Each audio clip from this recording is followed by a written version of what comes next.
Moscow has been at war with different countries for several centuries, with Sweden, Poland, Turkey, Finland, and so on, in an attempt to expand its territories and build an empire. But why, above all, do they try their hardest to capture Ukraine? Kyiv, founded in the 5th century and in the 9th century, Kyiv became the main principality, the center of power, the center of political and military decisions of the great state of Kyivan Rus. Kyiv was one of the largest and most influential cities in Europe at that time. Rus was born in Kyiv and died as well in Kyiv. Exactly, Kyiv was the key hub of the trade road that connected Scandinavia, Byzantium, and the Middle East, and exactly the Kyivan princes had dynastic marriages with the royal houses of Europe. And exactly the Kyivan prince Volodymyr, exactly in Kyiv, baptized Rus, which was a significant political event. Moscow did not even exist when all of this was already at the peak of its political and technological development. The offspring of the Kyivan princes founded the city of Moscow and the Vladimir Suzdal Principality only in the 12th century. The Muscovite Principality was formed even later, in the 13th century, also by the offspring of the Kyivan dynasty. The sons and grandsons of Kyivan princes brought civilization, founded a state institution, and formed principalities out of the tribes that lived on the territory of nowadays Russia. And at first, all these tribes and principalities were subject to Kyiv. But the internecine wars among the relatives of the Kyivan dynasty led to fragmentation of the Kyivan Rus, and different principalities separated from Kyiv, and from the 12th century we began to fight constantly. In the 13th century, due to internal problems and external attacks by the Mongols, Kyivan Rus was finally destroyed. The only heir of Rus remained the Halych-Volhynian Principality, the Kingdom of Rus, which would survive until the mid-14th century. Problems also began in Byzantium, and later in the 15th century Constantinople also falls. At this time, at the end of the 15th century, the Muscovite Principality freed itself from the rule of the Golden Horde, and Moscovia wanted to become the successor of Rus and Byzantium and obtain the status of a great empire. This is when the concept of Moscow, the Third Rome, was created.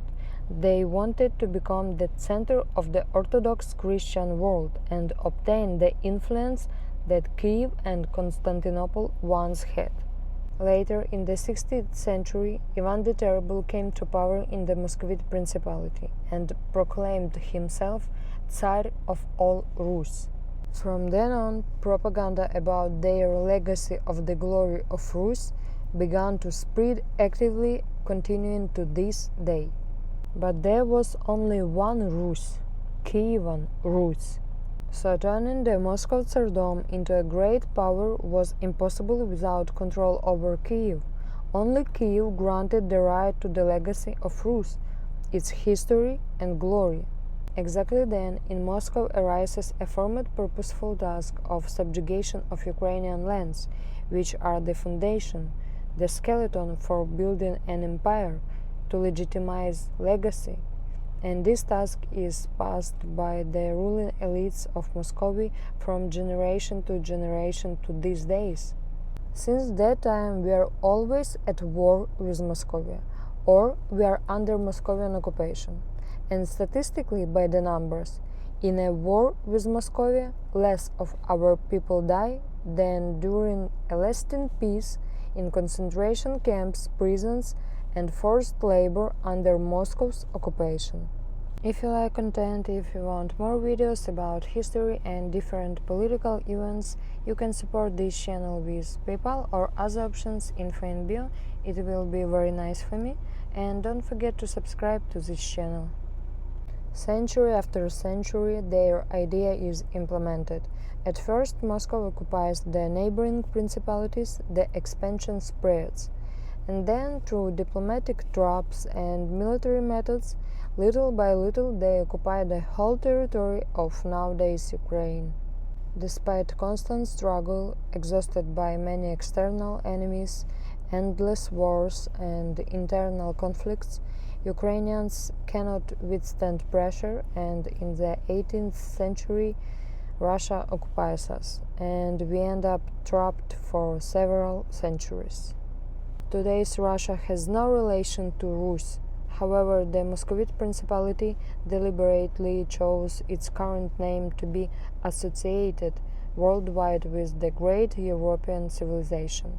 Initially, Ivan the Terrible and later Peter I introduced the name Russia, trying to give the state historical legitimacy by appropriating the heritage of Kyivan Rus. But they are just Muscovite Principality that expanded its holdings. That's why we call them Muscovites. Therefore, now the main condition of Moscow is for Ukraine to give up its territories, for the Ukrainian troops just to leave from their own regions, to give up land for so-called truce. And then Muscovites will use these territories as a springboard for another blitzkrieg to finally get to Kyiv. And each time they change the number of those regions that they want to take. And sometimes they say directly they need all of Ukraine. They want both the actual retreat of Ukrainian armed forces from their own land and the legal recognition by Ukraine and the world community of these territories as Russian. Besides the value of Kyiv, Muscovites especially value Crimea and the south of Ukraine, because these territories give the right to the historical legacy of Great Scythia. Starting from the times before the Common Era, it was our Ukrainian lands in the Black Sea region that were the epicenter of the political and military activity of Great Scythia. Scythian dynasty conducted political, diplomatic, and military interactions with Macedonia, Greece, and other countries of that time. Also successfully resisted the attack of the Persian king Darius, and had many other successful military campaigns. All these events were described by Herodotus and other ancient Greek historians. So the possession of our land gives status and historical legacy to the empire that Moscow wants to build. Kyiv was a shield for Europe against raids by various Asian tribes when Moscow did not even exist. And now Kyiv is a shield for Europe against new raids by barbarians from Moscovia and other parts of Asia like North Korea.